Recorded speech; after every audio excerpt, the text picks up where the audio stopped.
எங்கள் குலத்தில் நாங்கள் ஒரு சயின்ஸை நாங்கள் சொல்லி வச்சுருக்கோம் தீபாவளின்னு. அந்த சயின்ஸை இழிவுபடுத்தும் போது அதை என்னால் ஏற்றுக்க முடியல. அந்த சயின்ஸ் வேணுன்னா என்கிட்ட கேளுங்க விளக்கம். நான் சொல்கிறேன் அந்த சயின்ஸுக்கு விளக்கம். நீங்கள் சொல்கிற கிறிஸ்மஸோட நீங்கள் சொல்கிற ரம்ஜானோட 1000 மடங்கு தத்துவம் பொருந்தியது இந்த உண்மை, அந்த கதையில் இருக்கிற உண்மை. நாங்கள் மட்டும்தான் எங்கேயோ இருக்கிற விஷயத்தை பேசல. ஒவ்வொரு மனிதனுக்கும் தீப ஒளி தெரியணும், அது தீபாவளி திருநாள்னு படைச்சிருக்கோம். தீப ஒளி திருநாள். என்ன தீப ஒளி திருநாள்? மகிஷாசுர மர்தினி மகிஷனை வதம் பண்ண நாள். யார் அந்த மகிஷன்? நரக அசுரன். அவன் நரகத்தில் அசுரனாக இருக்கக்கூடியவன். நரகம் எப்படிப்பட்ட கொடிய வாழ்க்கையை நம்ம வாழ்ந்துக்கிட்டு இருக்கோம். நரகத்தில் தான் வாழ்கிறோம், சொர்க்கத்திலேயா வாழ்கிறோம் நம்ம? அதுக்கு ஒரு அசுரத்தன்மை நம்மக்கிட்ட இருக்கு. நம்ம உடம்புல இருக்கிற ஒட்டுமொத்த சக்திக்கும் பேர் தான் மகிஷாசுரமர்தினி. நம்ம உடம்புல இருக்கிற அத்தனை சக்தியும், நம்ம சூட்சமத்தில் இருக்கிற எல்லா சக்தியும் ஒருங்கிணைந்தால் நாம் மனம் எனும் அரக்கனை கொன்றலாம். மனம் எனும் அரக்கன் எந்த நொடியில் நம்ம உடம்புல செத்து போயிடுறானோ அப்பொழுது இந்த இடத்திலே தீப ஒளி காட்சி கொடுக்கும். இதை சொல்ற சயின்ஸு தான் தீப ஒளி திருநாள். அந்த கதைக்கு தானே விளக்கம் நான் சொல்கிறேன். அந்த கதைக்கு தானே உங்களுக்கெல்லாம் விளக்கம் வேணும், நானே சொல்கிறேன். முதல்ல எங்கள் ஆன்மீகத்தில் 14 லோகங்கள்னு நாங்கள் சொல்லியிருக்கோம். 14 லோகங்கள்னு சொல்கிறோம். மேலோகம் 7, கீழ்லோகம் 7ன்னு சொல்கிறோம். முதல்ல கீழோகம் எது, மேல்லோகம் எதுன்னு தெரிஞ்சுங்க. ஒவ்வொரு மனிதனுக்குள்ளும் அண்டத்தில் உள்ளது பிண்டத்தில் உள்ளதுங்கிறது தான் எங்கள் சித்தர்கள் தத்துவம். அண்டத்தில் நீங்கள் என்ன பார்க்குறீங்களோ அது எல்லாமே மனித உடம்பான பிண்டத்தில் இருக்கு. 14 லோகத்தை நீ அண்டத்தில் வச்சிருக்க கதைகளை வச்சுக்கிட்டு நீங்கள் தப்பாக பேசிக்கிட்டு இருக்கீங்க. நம்ம உடம்புல எடுத்துகிட்டு வச்சு பேசுங்க. 14 லோகம்னா நம்ம உடம்புல 7 லோகம்னு சொல்கிறது 7 ஆதார மையங்கள். 6 ஆதார மையம், ஒரு நிலை. சயின்ஸில் அது என்னவா இருக்குன்னா, ஒரு ஆணுக்கு டெஸ்டிஸ் விதையாக இருக்கின்றது முதல், பெண்ணுக்கு ஓவரிஸ் சினைப்பையா இருக்கு, முதல் லோகம். 2வது லோகம் அட்ரினல் கிளாண்ட், 3வது லோகம் பேங்க்ரியாஸ், 4வது லோகம் ஹார்ட்ல ஒட்டிக்கிட்டு இருக்க தைமஸ், 5வது லோகம் தைராய்டு, 6வது லோகம் உங்களோட ஃபீனியல் கிளாண்டு, 7வது லோகம் பிட்யூட்டரி கிளாண்டு. இது சயின்ஸ் தானே. இதுக்கு நாங்கள் 7 லோகம்னு பேர் வச்சிருக்கோம். உனக்கு தெரியலன்னா நாங்கள் பேசுனதெல்லாம் சயின்ஸ். இது எப்படி இந்த தேகத்தில் இருக்கோ இதே மாதிரி நம்மளோட சூட்சமா தேகத்திலையும் இதே 7 விஷயம் இருக்கு. அதுக்கு பேர் மேல் லோகம். அவ்வளோதான். இதை கீழ் லோகத்தை உங்களால் பார்க்க முடியுது. இப்போ சயின்டிஃபிக்கலாகவே நீங்கள் எல்லாம் ஸ்கேன் பண்ணி பார்த்துக்கலாம் நான் சொன்னதெல்லாம் இருக்கான்னு. மேல் லோகத்தை ஸ்கேன் பண்ணலாம். என்னைக்கு பண்ணலாம்? அதுக்கு நீங்கள் அந்த சூட்சமத்தை அறியக்கூடிய அளவுக்கு நீங்கள் 5 புலன்களை அடக்கி போனீங்கன்னா போகலாம். போனவன் சித்தனானா முக்தனானா அவன் சொன்னதெல்லாம் நீங்கள் தப்பு பேசாதீங்க. இந்த மக்களுக்கு, இந்த பாலா போன மக்களுக்கு சீர்கெட்டு போயிடுவாங்களேன்னு ஒவ்வொரு ஃபெஸ்டிவலை உருவாக்கி அதுக்கு இந்த பேர் மறைஞ்சிடக்கூடாது. இந்த மாதிரி ஒரு விஷயம் இருக்குடா, அதை நான் வெறுமனே சொன்னால் ஒரு செய்தி, அதை ஒரு ஃபெஸ்டிவல் ஆக்கி ஒரு கதையை சொன்னால் காலம் காலமாக அந்த ஃபெஸ்டிவல் கொண்டாடும் போது ஒரு நாள் இல்லை ஒரு நாள், இன்னைக்கு ஞானி பிருந்தாவனர், நாளைக்கு எவனோ ஒருத்தவன் அந்த கதையை வச்சு அந்த உண்மையை விளக்குவான் அப்படிங்கிறது என் சித்தனுக்கெல்லாம் தெரிஞ்சு அதனால அந்த பேர் வச்சிருக்காங்க. புரியுதா? தீபாவளி என்னன்னே தெரியாம எதையும் முதல்ல பேசாதீங்க. ஏன் தெரியுங்களா? இந்த மகான்கள்கிட்ட, சித்தர்கள்ட்ட, குருமகான்கள்கிட்ட வரம் வாங்குறோமோ இல்லையோ சாபம் மட்டும் வாங்கிடக்கூடாது. சாபம் வாங்கிட்டா 7 ஜென்மத்திற்கும் மோட்சமே கிடையாது. 7 ஜென்மம்னா முன் ஜென்மமும் பின் ஜென்மமும் அல்ல, உங்க 7 ஆதார மையமே திறக்காது. ஒரு குருகிட்டேருந்து நீங்க சாபம் மட்டும் வாங்கிட்டீங்க உண்மையானவன்ட்டேருந்து, எந்த குரு நினைச்சாலும் அதை திறக்கவே முடியாது. இப்ப புரியுதா? பாவம்னா என்ன இது தெரியாம 7 ஜென்மத்துக்கு உருப்பட மாட்டான். அப்படின்னா என்ன? அடுத்தடுத்த ஜென்மமா? இந்த ஜென்மத்தில் இருக்கக்கூடிய எந்த சக்கரமும் திறக்காது. இதனால்தான் வரம் வாங்கினாலும் வாங்கலையோ சாபத்தை வாங்கிடாத. ஒரு நல்லவங்க வாயிலேருந்து வார்த்தையை வாங்கிடக்கூடாது. அது போய் நிற்கும். நம்ம திறவுகோல் திறப்போம், அது போய் அந்த தாட்ஸ் அவன் கொடுத்த அந்த வாசாப்பு வந்து அப்படியே நிற்கும் அந்த இடத்துல. எல்லாமே சயின்ஸ். இப்போ நான் பேசுறது எல்லாமே என்னால் சயின்டிஃபிக்கலாக ப்ரூவ் பண்ண முடியும். அதனால தான் நான் வந்து பிஹெச்டியில் கூட சைக்காலஜியில் ஸ்பிரிச்சுவல் சைக்காலஜி தான் நான் முடிச்சிருக்கேன். நான் சயின்டிஃபிக்கலாக நான் சொல்கிற இந்த உண்மைகள் எல்லாத்தையுமே இன் ஃப்யூச்சரில் அறிவியல் ரீதியாகவே நான் நிரூபிக்க தயாராக தான் இருக்கேன். நான் முடிகிறதுக்குள்ளார என்னோட வாழ்க்கை கண்டிப்பாக இத்தனையும் நான் நிரூபித்து இந்த உலகத்தில் சித்தர்கள் சொன்னது அனைத்தும் சயின்ஸுன்னு நிரூபிப்பேன். அதுக்கான தருணம் தான் இது. ஏன்னா இன்றைக்கி வந்து சாமியாருங்களுக்கெல்லாம் ஒன்றும் வேல்யூடு இல்லை. சாமியாருங்க கதைலாம் இன்றைக்கி ரொம்ப மோசமாக போயிடுச்சு. இன்றைக்கி சாமியாருங்க பக்கம் ஒரு பக்கம் தப்பு இருந்தால் அதை 100 பக்கமாக திருச்சி பேசக்கூடிய நபருக்கெல்லாம் போயிட்டாங்க. ஸோ அவங்க மேலேயும் தப்பு இருக்குது, இவங்க மேலேயும் தப்பு இருக்குது. பட் நம்ம இன்றைக்கி வந்து வெறும் சாமியாராலாம் இந்த உலகத்தெல்லாம் மாற்ற முடியாது. கண்டிப்பாக ஒரு நல்ல சயின்டிஸ்டாக, அதுவும் ஸ்பிரிச்சுவல் சயின்டிஸ்டாக மாற்ற முடியும். அதனால தான் நான் இந்த துறையை தேர்ந்தெடுத்தேன். இன்றைக்கி இந்த விஷயத்தை வந்து நம்ம பகிரங்கமாக நிரூபித்து எடுத்துகிட்டு போகலாம். இந்த சக்ராஸ் திறந்தால் என்னென்ன நடக்கும் நிரூபிக்கலாம். எவனுக்கு வேணாலும் நிரூபிக்கலாம், திறந்து காட்டலாம். அந்த வல்லமை நமக்கு இருக்கணும். ஓ, எனக்கு இருக்குன்னு நினச்சி கை தட்டிட்டீங்களோ? ஏன் இப்படி நம்புறீங்க? எனக்கே புரிய மாட்டேங்குது.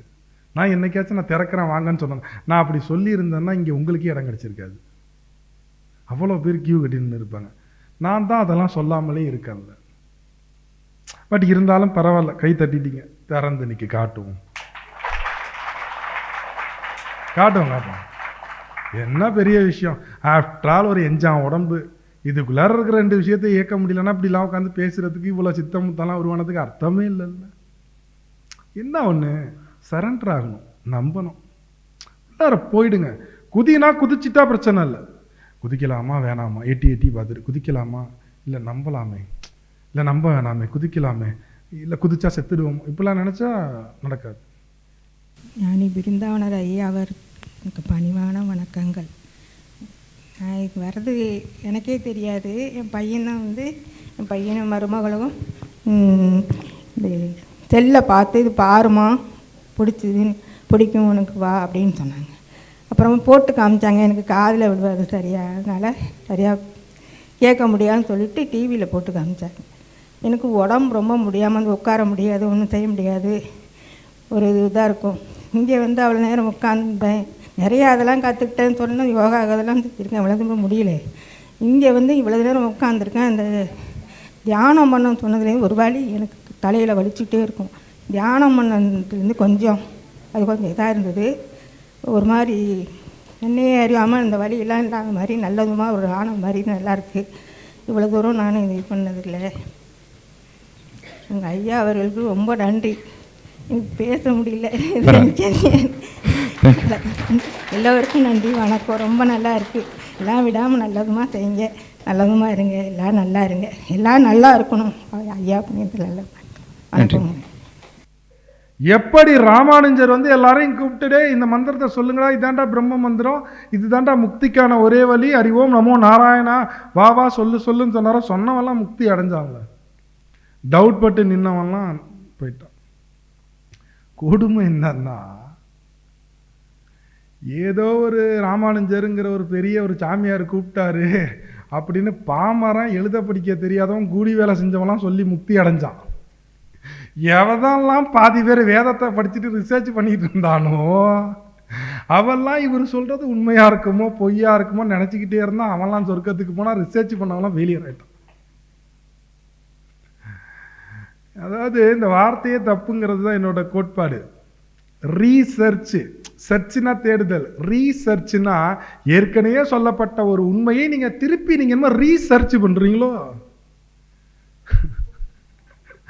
இந்த வார்த்தைலாம் எனக்கு ரொம்ப நெருடலாக இருக்கும். எப்படின்னா, நான் என்னோட பிஹெச்டி தீசஸில் நான் அப்படி தான் சொல்லுவேன்.